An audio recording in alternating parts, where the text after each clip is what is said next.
రైతుల భూ హక్కులకు కూటమి ప్రభుత్వం పూర్తి భద్రత కల్పిస్తుందని ఎమ్మెల్యే పితాని సత్యనారాయణ తెలిపారు. పశ్చిమ గోదావరి జిల్లా పెనుమండ్ర మండలం ఆలమూరులో మా భూమి మా హక్కు కార్యక్రమంలో పాల్గొని ఎమ్మెల్యే పితాని రైతులకు పట్టాదారు పాస్ పుస్తకాలను అందజేశారు. గతంలో పట్టాదారు పాస్ పుస్తకాలపై జగన్ ఫోటో ముద్రించడం, రిజిస్ట్రేషన్ పత్రాలకు సంబంధించి ఒరిజినల్స్ కు బదులుగా జిరాక్స్ కాపీలు ఇచ్చేవారని గుర్తు చేశారు. ప్రజాస్వామ్యంలో హింసాత్మక వాతావరణాన్ని సృష్టించే ప్రయత్నాలను గోదావరి జిల్లాల ప్రజలు సహించరని వైసీపీ నేతలను పితాని సత్యనారాయణ హెచ్చరించారు.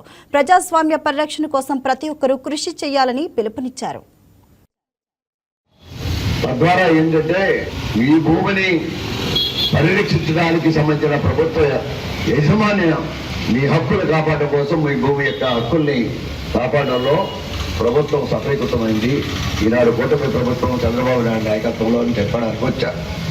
అదే రీతిలో ఈరోజు పట్టాదారు పాస్ పుస్తకం వస్తా ఉన్నాం.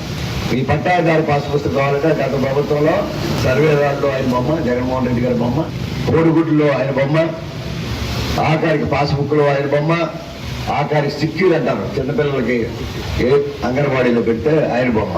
అంటే బొమ్మలు పిచ్చి పట్టుకుని ఆయన ఏదో వ్యవహారం చేసుకున్నాడు. అదే కాకుండా ఈనాడు ఈ ప్రభుత్వం ఏం చేస్తుంది, 2024 తర్వాత ఈ ఆలమూరు గ్రామం సర్వే పెట్టా. మొట్టమొదటి గ్రామం ఆలమూరే.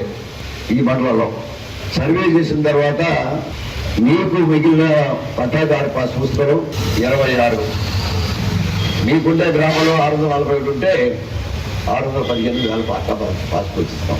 ఎంత ట్రాన్స్పరెంట్గా జరుగుతుందో చూడండి. చూసి 26 మంది ఎవరంటే భూమి నాకు తేడా ఉందని చెప్పుకున్న వాళ్ళు మళ్ళీ వెరిఫై చేయడానికి మళ్ళీ ఫిర్యాదు చేస్తే దాగింది.